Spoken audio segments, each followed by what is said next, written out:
నా కొడుకు బస్సు అన్నాడు.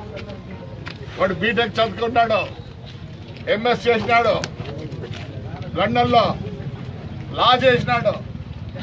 మా బతుకుతారు ఇదే, మేము బతికే దీంట్లోనే. ధైర్యంగా చెప్తాను, ధైర్యంగా తిరుగుతాను. నువ్వు సూట్ కేసు కంపెనీలు పెట్టి నా కొడక్క రే జగత్గా నువ్వు సూట్ కేసు కంపెనీలు పెట్టి వచ్చినావు. నీ అమ్మ నా కొడక నీకు సైకిల్ కూడా లేదురండి. అమ్మ నీ బతుకు నాకు తెలియదా? రారా నీ అమ్మ మొగడైతే రా, తెలుసుకుందాంరా. ఏదో ఫాల్ట్ అన్నాడు, నీ దగ్గరికి వస్తాడు, నువ్వే పెట్టు, నన్ను ఏమేమి కేసులు పెడతావు? బతుకులేదు నా కొడక. నువ్వు మీ నాయన చచ్చిపోతే నువ్వు పోస్ట్ మార్టం అంటావు. పోస్ట్ మార్టం ఎప్పుడో వచ్చేది? ఫారెన్సిక్ రిపోర్ట్ వచ్చినాక వస్తుంది. మీ అమ్మ నా కొడక మీ నాయుడు లాస్ట్కు లే బాడీ కూడా మీ నాయన తీలే. కొలగూరు గంపలో కప్పి మూడి కట్టించినారా నా కొడక. నువ్వు అదే ఆలోచించినావా?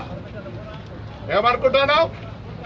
రాయదుర్గులు యాక్సిడెంట్ అయితే నువ్వే రాస్తావు, మరి దాన్ని చేయించినావు. దీనికి యాక్సిడెంట్ జరిగితే కాంపెన్సేషన్ రూపాయి రాదు.